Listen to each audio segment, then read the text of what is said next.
E se eu te dissesse que o dinheiro que você usa todos os dias foi projetado para te roubar enquanto você trabalha para sobreviver? E se eu dissesse que há um sistema inteiro funcionando nas sombras que te deixa mais pobre, enquanto enriquece os que estão no topo, legalmente? E se existir uma alternativa justa, ética e descentralizada que pode devolver o valor do seu trabalho, proteger sua liberdade e ainda refletir princípios espirituais profundos? O resumo de hoje é sobre o livro Thank God for Bitcoin, escrito por um grupo de cristãos que também são programadores, economistas e empreendedores. Esse livro não fala só de tecnologia ou investimentos. Ele fala de moral, justiça, fé e redenção. Não importa se você é cristão, curioso por Bitcoin ou alguém cansado de ver seu dinheiro perder o valor todo mês. O que você vai ouvir aqui pode mudar sua forma de ver o mundo. Olá, seja bem-vindo ao canal. Quem fala com você é o Sagaz. Se você é novo por aqui, neste canal trago resumos de livros e teses com temas econômicos e filosóficos. Vale ressaltar que neste canal não exponho minhas opiniões ou ideias. Minhas ideias ficam expostas no outro canal da Hub Sagaz. Eu busco ser mais fiel possível ao autor do texto. E antes de começar, eu gosto de deixar 2 recados. O primeiro é que abaixo desse vídeo, na descrição, você vai encontrar o link do livro, caso você queira adquiri-lo, e também o link da central de mídias do canal, onde você encontra o canal do Telegram da Hub Sagaz, onde recebe todas as novidades de todos os canais da Hub Sagaz, além de conteúdos complementares ou arquivos, caso seja necessário anexar, eu acabo colocando no canal do Telegram. Caso haja algum tipo de vídeo extra, eu também acabo colocando na central de mídias do canal. Agora mesmo você pode acessar e verificar que tem um documentário gratuito, basta você clicar nele e acessar. No mais, caso você tenha alguma recomendação de livro ou queira comentar a respeito desse livro, a sua opinião, fique à vontade na seção dos comentários. Agora voltando para o vídeo. Capítulo 1. O problema do dinheiro. Quando ouvimos a palavra dinheiro, é comum que sentimentos intensos venham à tona. Ansiedade, ambição, pressão, talvez até culpa.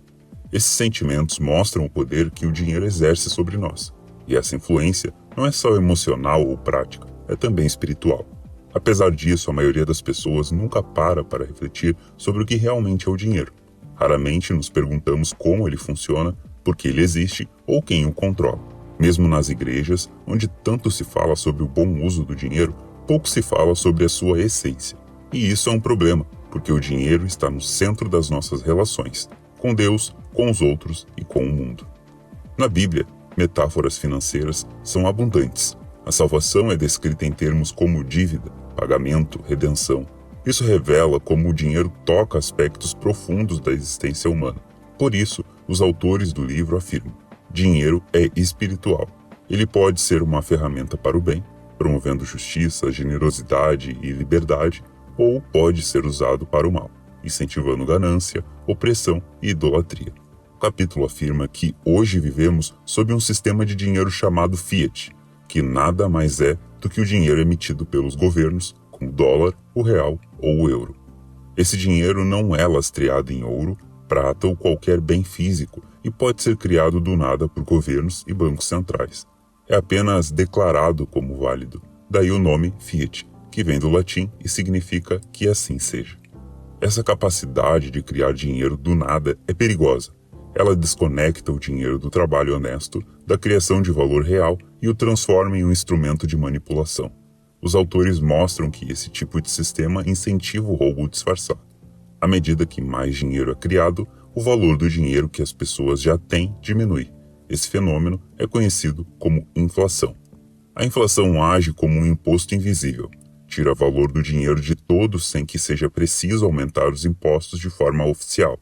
E quem se beneficia primeiro do dinheiro recém-criado, como grandes bancos, corporações e o governo, compra bens e serviços antes que os preços subam. Já os trabalhadores comuns sentem o impacto depois com o aumento do custo de vida. Isso é conhecido como efeito Cantillon e representa uma injustiça estrutural que favorece os ricos e prejudica os pobres. Essa forma de organização monetária tem consequências morais sérias. Ela destrói a confiança, recompensa comportamentos gananciosos e enfraquece os laços sociais. Além disso, desvaloriza o trabalho honesto, pois o esforço de hoje vale menos no futuro. O sistema atual distorce os incentivos. Em vez de encorajar a poupança, o planejamento e o serviço ao próximo, ele encoraja o consumismo, a dívida e o enriquecimento rápido. Por isso, os autores afirmam que o problema do dinheiro não é apenas técnico ou econômico, é espiritual. Trata-se de um problema de idolatria, de conhecer o dinheiro no lugar de Deus. E isso afeta tanto indivíduos quanto igrejas inteiras. Quando o dinheiro é corrompido, ele também corrompe quem o usa, mesmo sem que a pessoa perceba. Eles lembram que Jesus falou muito sobre dinheiro e alertou: não se pode servir a dois senhores, ou você serve a Deus ou ao dinheiro. Essa frase não é simbólica, é uma realidade espiritual. Ao depender cegamente do sistema atual, estamos muitas vezes servindo ao dinheiro e não a Deus. Mas por que tantas pessoas compreendem como o dinheiro realmente funciona? Os autores explicam que isso não é coincidência. Existem fortes incentivos econômicos e políticos para manter o funcionamento do sistema em segredo complexo e obscuro. Afinal, se todos entendessem como o sistema monetário atual se sustenta, haveria muito mais resistência e questionamento. Esse é, então, o objetivo do livro: iluminar essa escuridão, revelando a origem, a natureza e os problemas do dinheiro moderno e apontando para uma alternativa mais justa e moral. O capítulo termina com uma comparação entre trabalho e roubo. O trabalho é criativo, gera valor, abençoa a comunidade e reflete a imagem de Deus em nós. Já o roubo é destrutivo, tira o valor sem dar nada em troca e desumaniza quem o pratica. O sistema atual, ao facilitar a criação de dinheiro sem esforço real, promove o roubo em larga escala, muitas vezes legalizado e institucionalizado.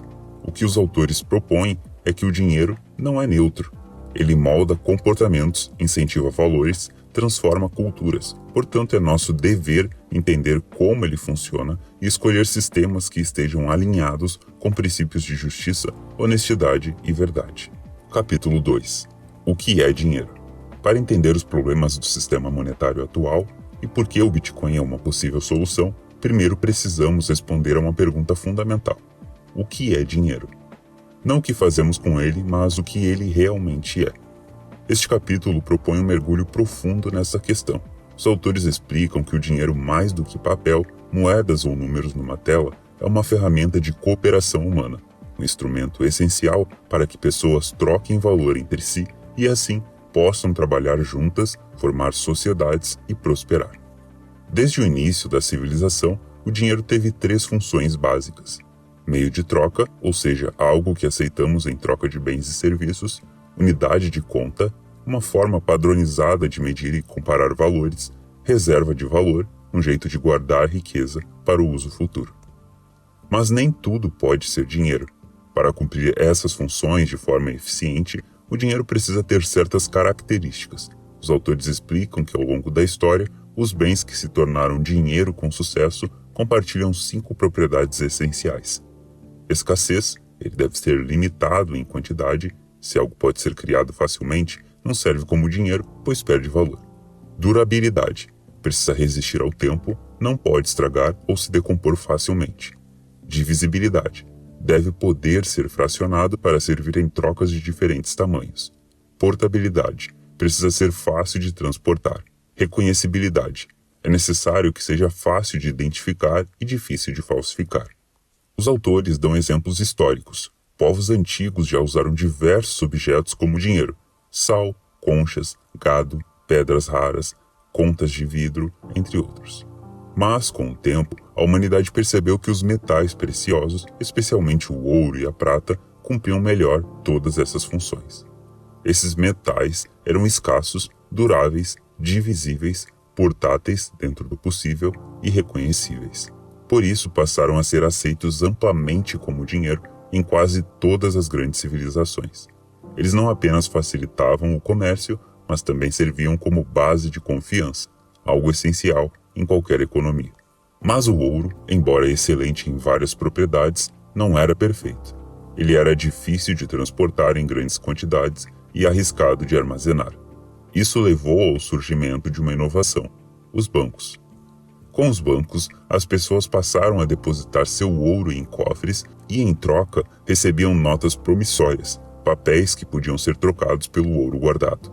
Essas notas eram mais leves, fáceis de carregar e, em pouco tempo, começaram a circular como dinheiro.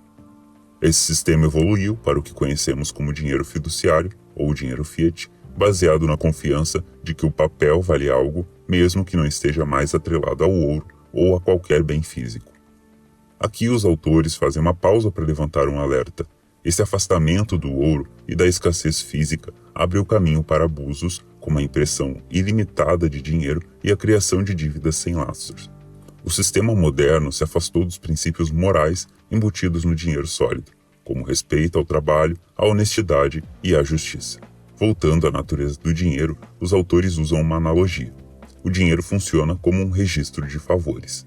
Se você trabalha hoje e recebe dinheiro, esse valor representa algo que você pode trocar no futuro, por comida, abrigo, serviços. Em outras palavras, dinheiro é uma forma de armazenar confiança social. Ele registra o valor que você criou para a sociedade. Mas quando esse dinheiro pode ser criado do nada, como acontece no sistema atual, o próprio conceito de confiança é corrompido. Afinal, por que uns têm que trabalhar para ganhar dinheiro, enquanto outros podem simplesmente criá-lo? Essa quebra de lógica mina a justiça econômica e enfraquece os laços de cooperação. Os autores reforçam que não há neutralidade no dinheiro. A forma como o dinheiro é criado, distribuído e preservado influencia diretamente os valores da sociedade. Um bom sistema monetário encoraja o trabalho, a honestidade e a responsabilidade. Um sistema corrompido encoraja a ganância, o privilégio e o roubo disfarçado. E é justamente isso que eles querem mostrar. O dinheiro fiat, ao eliminar o vínculo com a escassez real e permitir a manipulação política, se tornou uma ferramenta de injustiça e não mais um instrumento de colaboração humana. Capítulo 3. Uma breve história do dinheiro. Para entender onde estamos hoje, em um sistema financeiro cada vez mais desigual, instável e confuso, é necessário olhar para trás. O objetivo deste capítulo é mostrar de forma clara e cronológica como o dinheiro evoluiu ao longo da história da humanidade e como cada etapa dessa evolução trouxe tanto avanços quanto novas tentações e formas de corrupção. O dinheiro é uma ferramenta de troca. Ele permite que possamos vender o que produzimos e, em troca, comprar aquilo de que precisamos. Mas para que esse sistema funcione, é necessário que o dinheiro seja confiável. E é justamente isso que será testado em cada fase da sua história. A era do dinheiro físico, metais preciosos. Durante milhares de anos, as pessoas usaram bens físicos como dinheiro, principalmente metais preciosos como ouro e prata. Esses metais tinham propriedades valiosas, eram escassos, duráveis, divisíveis e reconhecíveis. Além disso, não podiam ser criados do nada, o que dificultava fraudes e protegia o valor do trabalho. Mas usar ouro em seu estado bruto trazia desafios. A pesagem era necessária em cada transação e a pureza precisava ser conferida manualmente. Isso era lento e vulnerável à trapaça. Muitos comerciantes adulteravam pesos ou misturavam metais mais baratos ao ouro e à prata, criando o que chamamos de contrafação, falsificação. A invenção das moedas. Para resolver esses problemas surgiu uma inovação importante: as moedas cunhadas. Os reis da Lídia, por volta de 700 a.C., foram os primeiros a cunhar moedas com um selo oficial. Isso facilitava o comércio, pois todos sabiam o peso e o valor daquela moeda. As moedas aumentaram a confiança nas trocas e impulsionaram o crescimento econômico. Mas logo veio uma nova tentação: a desvalorização proposital das moedas. Governantes começaram a diluir o conteúdo de prata ou ouro das moedas, misturando metais mais baratos. Faziam isso para fabricar mais dinheiro com a mesma quantidade de metal. Esse processo, chamado de debasement ou desvalorização, foi usado como uma forma de roubar poder de compra da população sem aumentar impostos diretamente. Esse padrão se repetiu em vários impérios, como o romano. Com o tempo, o conteúdo de prata da moeda denário caiu drasticamente até que no século III ela já não tinha quase prata nenhuma. Resultado: inflação, perda de confiança e colapso econômico. Do metal ao papel, os bancos e as notas promissórias. Mais tarde, com o crescimento do comércio e dos impérios, surgiram os bancos, instituições que guardavam os metais preciosos das pessoas em segurança. Em vez de carregar o ouro, os clientes recebiam notas promissórias que representavam o valor guardado. Essas notas, com o tempo, passaram a circular como dinheiro em si, já que podiam ser trocadas por ouro. Essa solução resolveu vários problemas. Facilitava o transporte, reduzia o risco de roubo e acelerava as transações, mas também abriu as portas para uma nova forma de corrupção: o empréstimo do dinheiro guardado sem o conhecimento dos depositantes. Os bancos começaram a emprestar o ouro dos clientes, mantendo apenas uma fração como reserva. Esse é o sistema conhecido como banco de reservas fracionárias. Se muitos clientes quisessem retirar seu ouro ao mesmo tempo, o banco quebrava, pois o ouro simplesmente não estava mais lá. O surgimento dos bancos centrais. Para tentar estabilizar o sistema e lidar com as falências bancárias, surgiram os bancos centrais. A ideia era centralizar o ouro de todos os bancos em uma única instituição que faria os acertos entre eles. O problema? Agora quase todo o ouro do país estava em um só lugar, o que facilitava o acesso e o controle por parte do governo. Com o tempo, os governos passaram a emprestar o ouro do Banco Central, especialmente para financiar guerras. Para isso, imprimiam mais notas do que tinham ouro real para lastrear. Isso causava o mesmo problema antigo: inflação, perda de valor do dinheiro e injustiça social. A diferença é que agora o roubo era feito legalmente, por decreto. O padrão ouro internacional e a quebra final. Até o início do século XX, muitas economias seguiam o padrão ouro, ou seja, as moedas em circulação eram lastreadas por uma quantidade fixa de ouro. Mas, com o tempo, especialmente após a Primeira e Segunda Guerra Mundial, os países começaram a abandonar esse padrão.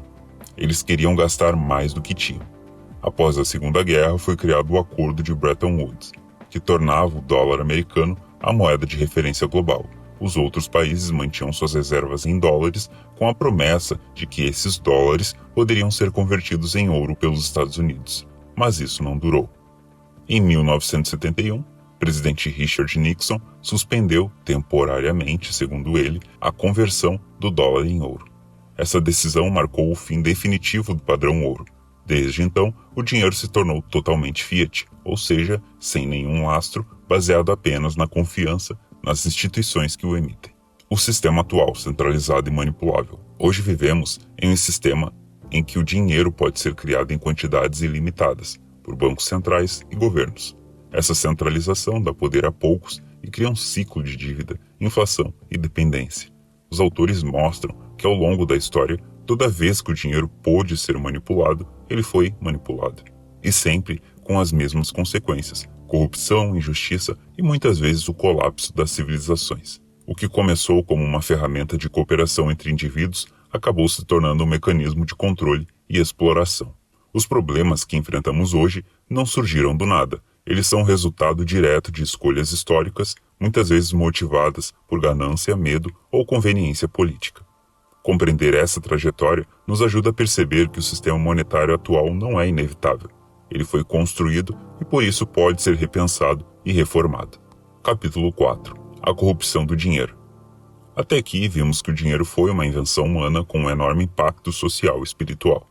Ele nasceu como uma ferramenta para facilitar trocas, guardar valor e expressar confiança. No entanto, com o tempo, esse sistema foi corrompido, especialmente a partir do momento em que o dinheiro deixou de ser lastreado por algo real, como o ouro, e passou a ser controlado por governos e bancos centrais. Este capítulo mostra como essa mudança quebrou a integridade moral do dinheiro e abriu caminho para abusos sistemáticos que afetam todos nós, principalmente os mais pobres. Durante séculos, o ouro era usado como base do dinheiro. Mesmo quando surgiram as cédulas de papel, os famosos papel-moeda, elas representavam uma promessa de resgate em ouro. Havia um limite físico para a quantidade de dinheiro que podia ser criado. Mas isso mudou radicalmente em 1971, quando o presidente dos Estados Unidos, Richard Nixon, suspendeu a conversão do dólar em ouro, a decisão que na época foi chamada de temporária, mas se tornou permanente. A partir daí, o dólar, e por consequência as moedas do mundo inteiro, deixaram de ter qualquer vínculo com algo de valor físico. O que sobrou foi um sistema de dinheiro por decreto, o chamado dinheiro fiat. Desde então, os bancos centrais e governos têm poder total para criar dinheiro do nada, sem limites naturais. E isso muda tudo. Imagine um sistema onde algumas poucas instituições têm o poder de imprimir trilhões com um clique. Isso pode parecer inofensivo à primeira vista, mas tem consequências profundas e perversas. Os autores explicam que esse poder de criar dinheiro é moralmente problemático, porque viola o princípio bíblico, o princípio da semeadura e colheita. Em um mundo justo, você colhe o que planta, trabalha, serve ao próximo, produz valor e em troca é recompensado. Mas quando o dinheiro é criado sem trabalho, isso quebra a lógica moral do universo. É o equivalente moderno ao roubo disfarçado. O dinheiro criado do nada desvaloriza o dinheiro que você já tem no bolso. Seu trabalho perde valor, suas economias derretem silenciosamente. No sistema Fiat moderno, quem tem acesso ao dinheiro novo primeiro se beneficia. Os governos, grandes bancos e corporações recebem os recursos antes que os preços subam. Eles podem gastar esse dinheiro fresco a preços antigos. Mas quando esse dinheiro circula e a inflação aparece, quem sente primeiro e mais forte são os pobres e a classe média que não conseguem proteger seu poder de compra. Isso é chamado de efeito Cantillon e representa uma forma sofisticada de injustiça econômica sistêmica.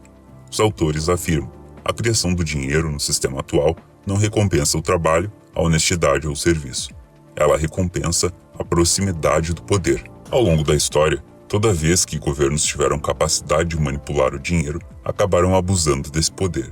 E o motivo é simples: é muito mais fácil imprimir dinheiro do que aumentar impostos ou cortar gastos. A criação de moeda virou uma forma invisível de tributação. Mas esse tipo de tributação não passa pelo Congresso, não é votado, nem comunicado abertamente. É uma forma de roubo silencioso, legalizado, que se esconde sob termos como quantitative easing, estímulo fiscal, ou política monetária expansionista. Pior, como esse processo é tecnicamente complexo e encoberto por uma linguagem difícil, a maioria das pessoas não entende o que está acontecendo e isso é intencional. A opacidade do sistema ajuda a manter o controle nas mãos de poucos. Historicamente, o dinheiro servia como uma forma de guardar valor ao longo do tempo, mas com a constante expansão da base monetária, isso não é mais verdade. Hoje, guardar dinheiro significa perder poder de compra a cada ano. Isso cria um ambiente onde as pessoas são forçadas a investir, muitas vezes de forma imprudente, apenas para tentar preservar o valor. O foco deixa de ser o trabalho produtivo e se desloca para a especulação financeira. Ou seja, o sistema atual penaliza quem poupa e favorece quem se endivida ou especula. Além dos efeitos econômicos, os autores destacam os efeitos espirituais dessa corrupção. O dinheiro, que deveria ser uma ferramenta neutra, usada para servir uns aos outros, virou um instrumento de manipulação, ganância e controle. Esse ambiente incentiva o egoísmo, o consumismo, a inveja e a ansiedade. As pessoas são levadas a buscar segurança em riquezas materiais em vez de confiar em Deus e viver de forma generosa e justa. A corrupção do dinheiro, nesse sentido, alimenta a corrupção da alma. A mensagem final do capítulo é que não estamos apenas lidando com um sistema econômico ineficiente, estamos diante de um sistema imoral. A corrupção do dinheiro moderno inverte os princípios divinos, destrói a justiça, prejudica os inocentes e recompensa os poderosos. Reconhecer isso é o primeiro passo para buscar alternativas, não apenas mais eficientes, mas mais justas e alinhadas com os valores espirituais e morais. Capítulo 5. O roubo do tempo. Neste capítulo, os autores nos convidam a refletir sobre algo profundamente pessoal, nosso tempo de vida. Afinal, tudo o que temos, tudo o que podemos oferecer é, em última análise, o tempo que Deus nos dá sobre a Terra. E o que fazemos com esse tempo? Trabalhamos, servimos, construímos, usamos nossas horas, nossos dias e nossa energia para produzir valor para o mundo. Mas e se alguém roubasse esse tempo de você sem que você percebesse? É exatamente isso que o sistema monetário atual faz.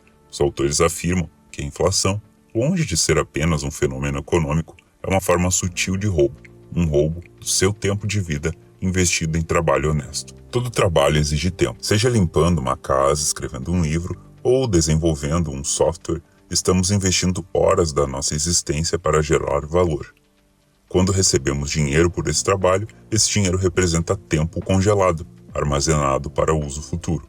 Por isso, quando alguém dilui o valor do dinheiro, está na prática roubando o tempo que você já investiu. E o pior, esse roubo acontece de forma invisível, contínua, legalizada por meio da inflação. A inflação acontece quando a quantidade de dinheiro na economia aumenta, mas o número de bens e serviços continua o mesmo. Resultado, os preços sobem. O que você comprava ontem com R$100 hoje exige 120. Você não fez nada de errado, mas seu dinheiro vale menos, e portanto sua vida vale menos. Os autores deixam claro, inflação é um imposto escondido. Um imposto que não foi votado, não foi anunciado, não foi consentido. E como é invisível, ele não gera revolta. As pessoas só percebem que estão mais pobres, mas não sabem exatamente por quê. O efeito cantilhão. Esse sistema inflacionário não prejudica a todos igualmente, pelo contrário, ele favorece alguns à custa de outros. Quem recebe o dinheiro novo primeiro, como os governos, os grandes bancos e as grandes corporações, consegue gastá-lo antes que os preços subam. Eles compram bens, ativos, ações, imóveis, enquanto ainda estão baratos. Já o restante da população, especialmente os trabalhadores comuns, recebem o impacto depois, quando o dinheiro já perdeu valor e os preços aumentaram.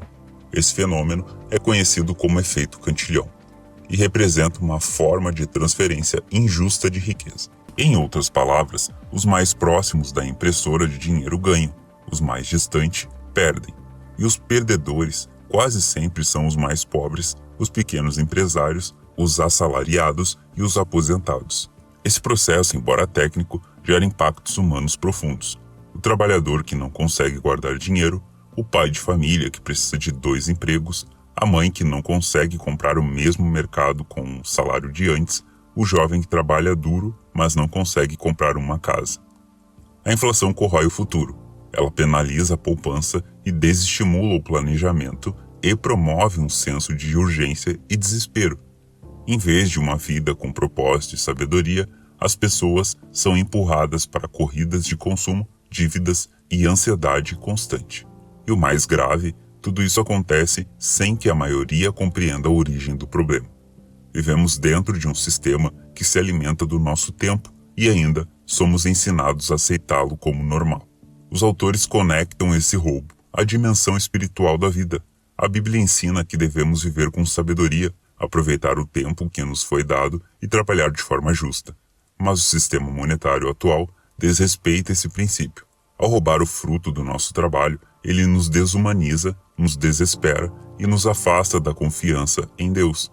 Em vez de uma sociedade fundamentada na cooperação e na verdade, construímos um sistema que recompensa a esperteza, a especulação e a mentira institucionalizada. O capítulo afirma que trabalhar e receber o justo pagamento é um direito humano e espiritual.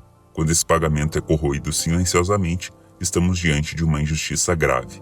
O sistema inflacionário, ao contrário do que ensina nas escolas, não é neutro, ele é profundamente injusto. E está enraizado na própria estrutura do dinheiro que usamos todos os dias. O dinheiro que usamos hoje não respeita o valor do tempo humano. Ele serve aos interesses de poucos ao custo da vida de muitos. É um sistema que finge ser técnico, mas carrega consequências éticas, espirituais e morais profundas. Ao compreender esse roubo invisível, o roubo do nosso tempo, somos chamados a questionar o sistema, buscar alternativas mais justas e viver de forma mais consciente. Capítulo 6. O amor ao dinheiro. Neste capítulo, os autores aprofundam o tema mais central da crítica cristã ao sistema monetário atual, o amor ao dinheiro, não apenas como problema pessoal, mas como um mal estrutural e espiritual. O dinheiro, dizem eles, é uma das forças mais influentes do mundo moderno, e quando distorcido ou idolatrado, torna-se uma fonte de destruição, tanto individual quanto coletiva. Mas o problema aqui não é o dinheiro em si, e sim o amor desordenado por ele, principalmente quando esse dinheiro é obtido ou criado de forma injusta. Os autores mostram como o sistema Fiat atual incentiva justamente esse tipo de amor corrompido, criando uma cultura em que ganância, poder e exploração se tornam a norma. A frase que dá o tom ao capítulo vem da Bíblia em 1 Timóteo 6,10. O amor ao dinheiro é a raiz de todos os males. Esse versículo é muitas vezes mal interpretado. Ele não diz que o dinheiro é o problema, mas sim o amor a ele, a idolatria, o apego, a obsessão. O que os autores argumentam é que o sistema monetário moderno não apenas permite esse amor, ele o promove ativamente. Quando o dinheiro pode ser criado com facilidade por decreto e distribuído de forma desigual, as pessoas são incentivadas a buscar atalhos, manipular, a jogar o jogo de poder em vez de servir ao próximo. O resultado é uma sociedade onde riqueza é perseguida a qualquer custo e onde a ética se torna descartável. Os autores fazem uma observação importante. O sistema molda as pessoas que vivem dentro dele, ou seja, o ambiente financeiro no qual operamos afeta diretamente o nosso caráter, nossos desejos, nossas decisões. Se o sistema premia o risco irresponsável, a especulação e a manipulação política, é natural que surjam mais ganância, mais egoísmo, mais corrupção. Em vez de promover a virtude, o sistema Fiat promove o vício. Assim, as pessoas começam a enxergar o próximo não como alguém a ser servido, mas como um obstáculo ou um recurso a ser explorado. Essa visão desumaniza as relações e corrompe a base de qualquer sociedade saudável. Na perspectiva cristã, o dinheiro é uma ferramenta, uma forma de servir, cooperar, abençoar. Mas quando se torna o centro da vida, ele passa a ocupar o lugar de Deus. Ele se transforma em um ídolo, algo que define identidade, valor e propósito. Esse tipo de idolatria financeira leva à desordem interior. A ansiedade toma conta, a inveja se instala, as prioridades se invertem. As pessoas passam a medir o valor próprio e dos outros com base em contas bancárias, não no caráter, no serviço ou na fé. E quando toda uma cultura é construída sobre esse alicerce, como acontece hoje, o resultado é sofrimento coletivo. Famílias desfeitas, comunidades enfraquecidas, saúde mental em colapso. Os autores apontam que não estamos apenas falando de escolhas individuais ruins. O problema é sistêmico. O próprio funcionamento do dinheiro fiat encoraja a ganância em larga escala. E o pior, essa ganância é legal e até celebrada.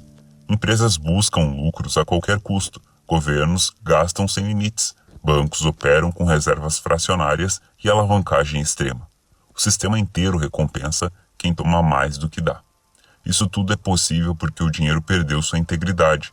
Se o dinheiro pode ser criado do nada, então ele deixa de ser símbolo de trabalho e esforço e passa a ser um símbolo de acesso, influência e manipulação. Na Bíblia, o dinheiro deve ser honesto, fruto de trabalho, da sabedoria e da bênção de Deus. As Escrituras condenam pesos e medidas desonestas, juros abusivos, exploração dos pobres e injustiça financeira. Mas o sistema atual faz exatamente o oposto. Desvaloriza o esforço honesto por meio da inflação, beneficia os ricos e poderosos com acesso ao dinheiro novo, cria dependência do Estado, endividamento e desespero. A idolatria do dinheiro alimenta a destruição moral e espiritual da sociedade. E como cristãos, os autores argumentam que não podemos fechar os olhos para isso. Os autores reconhecem que todos nós somos tentados pelo amor ao dinheiro e que vivemos num sistema que incentiva exatamente isso. Mas também lembram que existe um outro caminho, o caminho do arrependimento, da generosidade, da simplicidade e da busca por justiça. Isso começa ao entendermos como o sistema funciona e ao recusarmos compactuar com suas mentiras. Eles afirmam: não é possível servir a Deus e ao dinheiro ao mesmo tempo. Precisamos escolher a quem vamos servir, e essa escolha começa no nosso coração, mas se estende também às estruturas que aceitamos como normais. Capítulo 7. Os efeitos da corrupção. Depois de expor como o sistema monetário atual é moralmente corrompido e espiritualmente destrutivo, este capítulo examina as consequências práticas e visíveis dessa corrupção no mundo real. Os autores mostram que o problema não é apenas teórico ou espiritual. Ele afeta diretamente a vida das pessoas, as estruturas sociais, o meio ambiente e a política global. A pergunta central é: o que acontece com uma sociedade quando o dinheiro é injusto? A resposta, segundo os autores, é crises, desigualdade, pobreza, corrupção institucionalizada, destruição ambiental e perda de confiança generalizada. O primeiro efeito analisado é a desigualdade crescente. Em uma sociedade onde o dinheiro pode ser criado do nada, quem controla a emissão do dinheiro tem vantagem injusta sobre todos os outros. Governos e grandes bancos estão no topo da cadeia. Eles recebem o dinheiro novo antes de qualquer um. Conseguem comprar ativos, terras, ações, imóveis, tudo antes que os preços subam. Enquanto isso, o trabalhador comum, o pequeno empresário e o aposentado recebem esse dinheiro depois que ele já perdeu o valor. Esse sistema baseado no chamado efeito Cantillon, concentra a riqueza nas mãos de poucos e empurra o restante da população para a perda contínua do poder de compra. Não é uma questão de meritocracia ou esforço, é um sistema projetado para favorecer os que estão mais próximos da impressora do dinheiro. Outro efeito da corrupção monetária é a instabilidade econômica permanente. Ao manipular artificialmente as taxas de juros e expandir a oferta de dinheiro sem limites, os bancos centrais criam bolhas financeiras, nos imóveis, nas ações, nas dívidas estudantis, em qualquer ativo. Essas bolhas estouram ciclicamente, resultando em crises, quebras de empresas, desemprego em massa e recessões globais. Pior, quando essas crises acontecem, os governos salvam os grandes demais para falir, bancos e corporações, enquanto os cidadãos comuns ficam com a conta. É um sistema que socializa as perdas e privatiza os lucros. E como o dinheiro pode sempre ser criado para salvar os poderosos, não há incentivo para responsabilidade ou prudência. Com o poder de criar dinheiro, os governos deixam de depender do povo para arrecadar recursos por meio de impostos diretos. Em vez disso, bancam seus projetos com dinheiro novo, desvalorizando silenciosamente a moeda da população.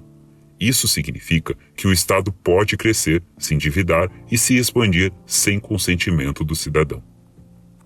Esse tipo de poder absoluto enfraquece a democracia, incentiva o autoritarismo e permite que políticos financiem guerras, favores a projetos ideológicos sem prestar contas. Os cidadãos perdem o controle sobre o próprio governo e a política se transforma num jogo de manipulação financeira. Além disso, com tanto dinheiro em jogo, a política se torna um campo fértil para a corrupção, já que quem controla os fluxos monetários pode comprar votos, alianças e decisões. Os autores também argumentam que o sistema monetário atual alimenta a pobreza, não apenas pela inflação, mas pela lógica de curto prazo que ele impõe. Como o dinheiro perde valor com o tempo, ninguém é incentivado a poupar, investir com cautela ou construir com visão de longo prazo. Isso gera uma cultura de consumo imediato, dívidas e projetos descartáveis.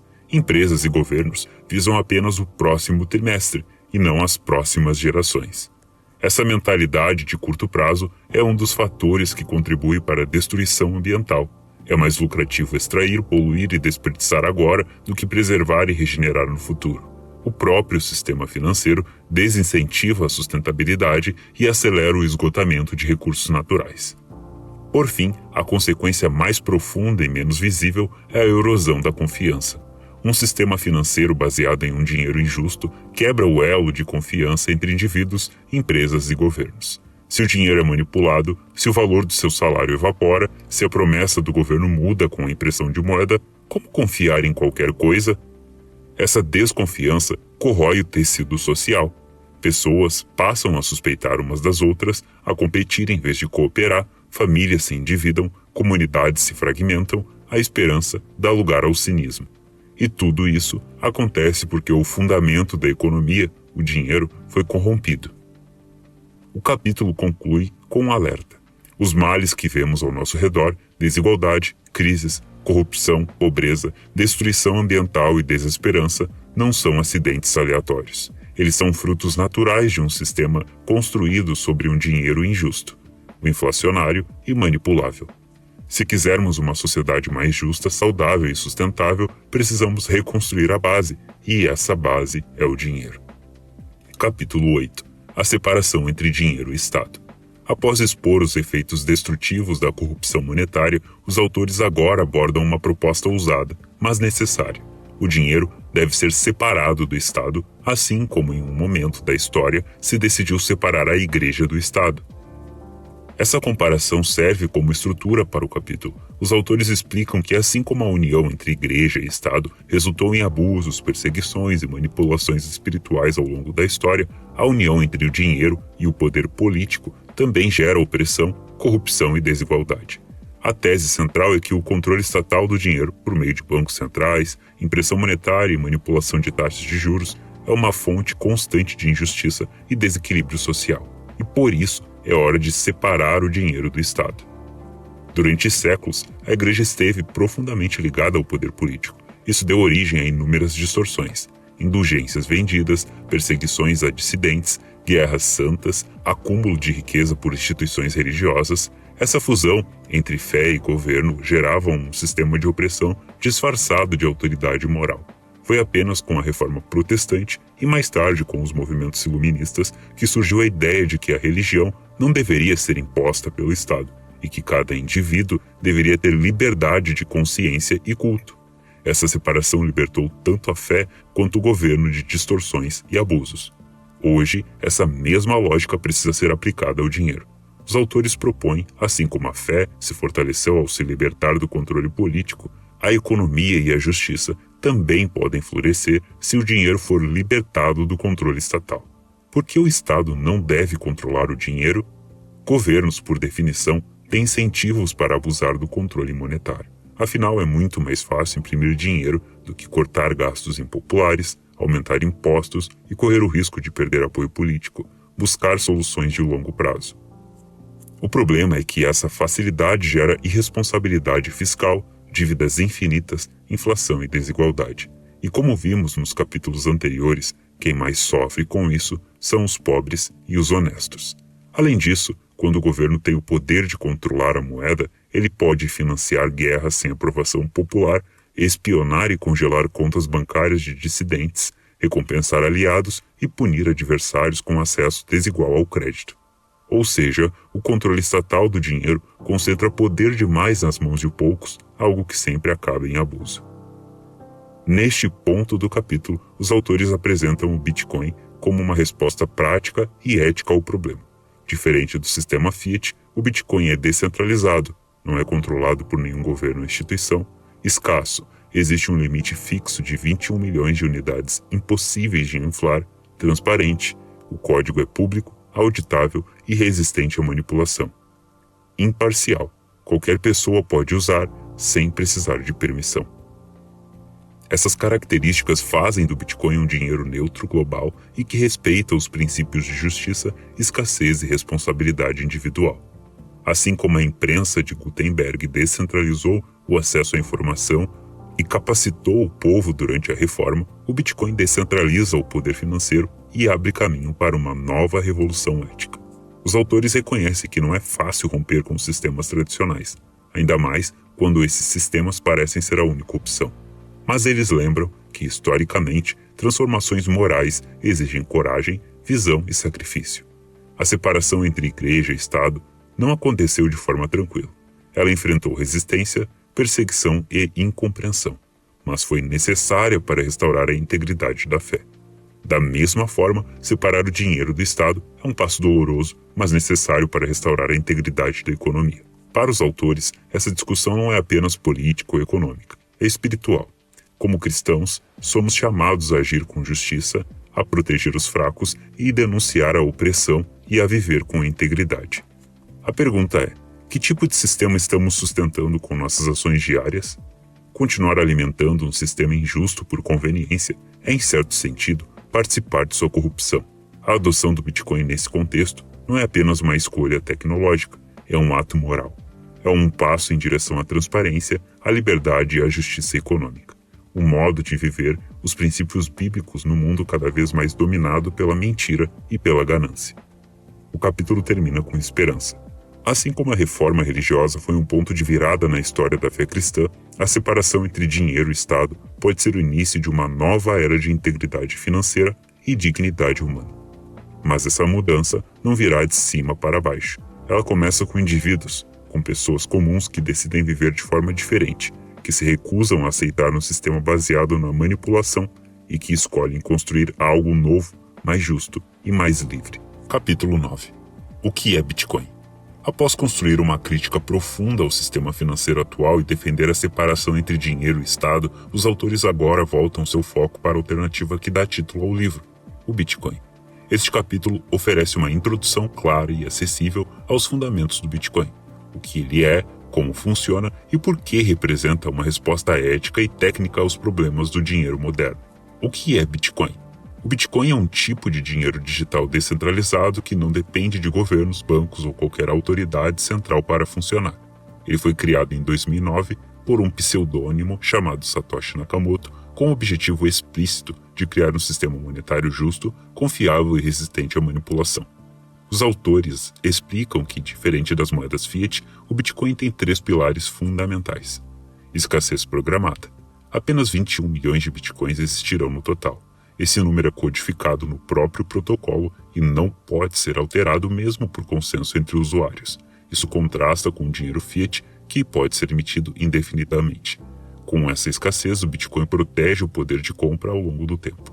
Descentralização. A rede do Bitcoin é operada por milhares de computadores ao redor do mundo, chamados de nós, que mantêm o registro das transações e validam blocos. Não há um ponto único de controle. Isso significa que ninguém pode alterar regras, censurar usuários ou imprimir mais Bitcoins arbitrariamente. Segurança criptográfica. O sistema usa criptografia de ponta para garantir a segurança, a autenticidade e a imutabilidade das transações. Uma vez registrada, uma transação não pode ser modificada. Isso cria um ambiente de confiança sem precisar confiar em intermediários humanos. Os autores destacam que o Bitcoin resolve muitos dos problemas do sistema financeiro atual sem depender de bancos, políticos ou reguladores. Eis algumas das suas principais vantagens. Impossibilidade de inflação arbitrária. Como a emissão de novos Bitcoins é previsível e limitada, não há como inflar a moeda artificialmente. Isso protege o trabalhador, o poupador e o investidor honesto. Transparência total. O Bitcoin funciona com um livro caixa público chamado blockchain, onde qualquer pessoa pode verificar todas as transações desde o primeiro bloco em 2009 até agora. Isso elimina manipulações e favorecimentos ocultos. Imparcialidade. O sistema não discrimina usuários. Qualquer pessoa com acesso à internet pode enviar, receber e guardar Bitcoins. Não há exigência de identidade, nacionalidade ou aprovação de bancos. É inclusão financeira radical. Resistência à censura e confiscos. Ao contrário do dinheiro em bancos, que pode ser congelado ou confiscado por governos ou instituições, o Bitcoin dá ao indivíduo controle total sobre seus fundos armazenados em carteiras privadas com chaves criptográficas. No sistema financeiro tradicional, você precisa confiar em bancos para proteger seu dinheiro, governos para não inflacionar a moeda, empresas para não manipular dados, intermediários para registrar operações corretamente. No Bitcoin, essa confiança é substituída por regras matemáticas imutáveis, código aberto e uma rede descentralizada.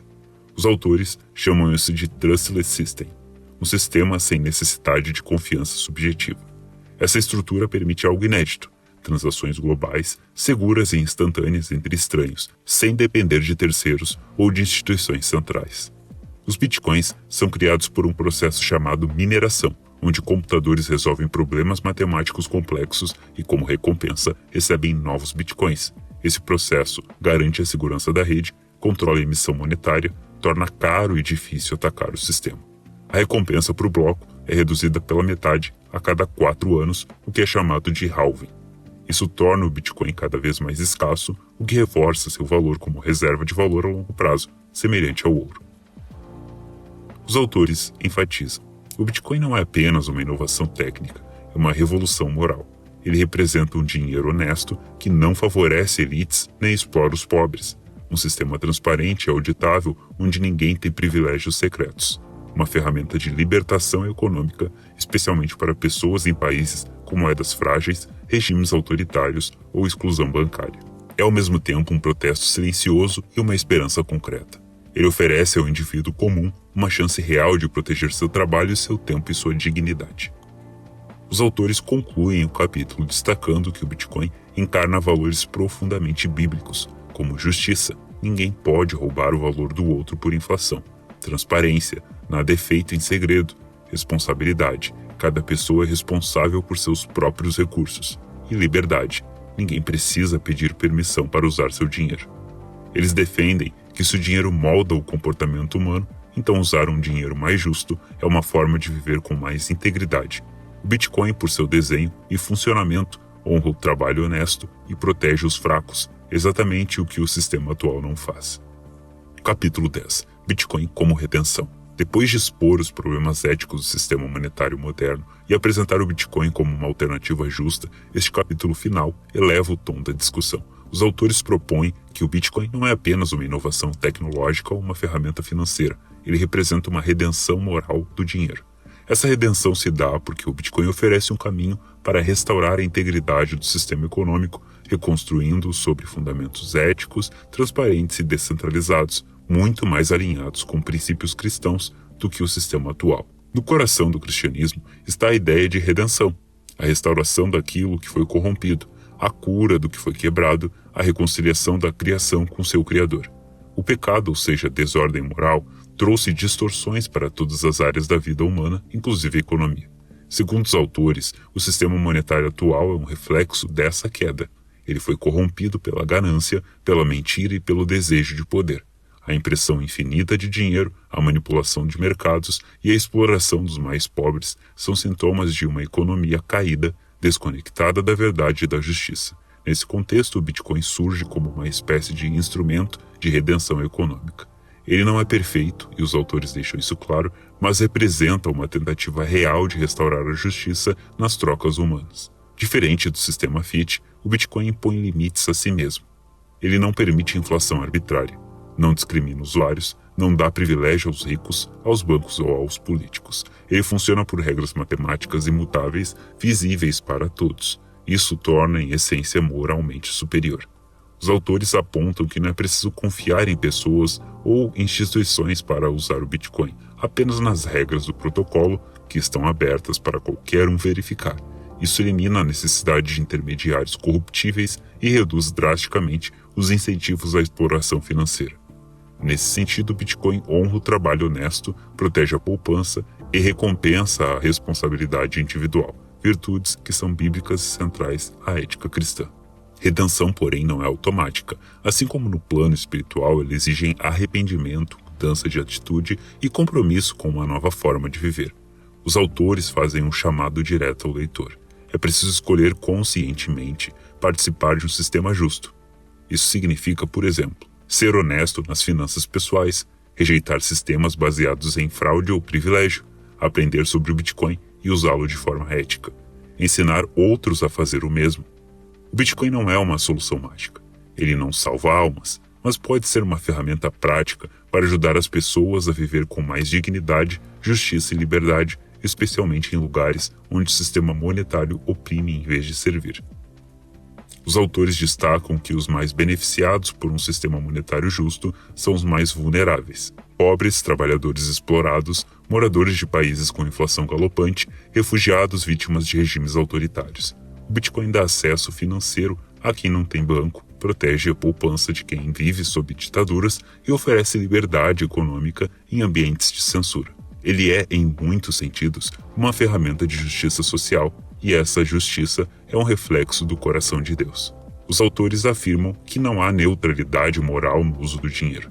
Usar uma moeda que favorece a corrupção, o roubo via inflação e a manipulação do poder é uma forma de compactuar com um sistema injusto. Adotar o Bitcoin nesse sentido é uma decisão ética e espiritual. Ele é justo porque não pode ser manipulado para benefício próprio, honesto porque funciona com total transparência, imparcial porque não exige status, renda ou nacionalidade, responsável porque coloca cada indivíduo no controle de seus recursos. Esses são os mesmos princípios que a Bíblia ensina sobre mordomia, justiça e integridade. O capítulo finaliza com esperança. Os autores reconhecem que o mundo não será transformado apenas por tecnologia. É preciso mudança de coração, de mente e de comportamento. Mas o Bitcoin, como ferramenta, abre portas para que indivíduos e comunidades comecem a viver de forma mais justa. Eles convidam o leitor a fazer parte dessa mudança, a não apenas entender o Bitcoin, mas abraçá-lo como parte de uma vida mais ética, mais responsável e mais alinhada com os valores do reino de Deus. Porque, como afirmam, se o dinheiro molda o nosso comportamento, então mudar o dinheiro pode ser um passo importante para mudar o mundo. Então esse foi mais um vídeo aqui no canal. Te agradeço por ter me escutado até aqui e falo com você no próximo vídeo.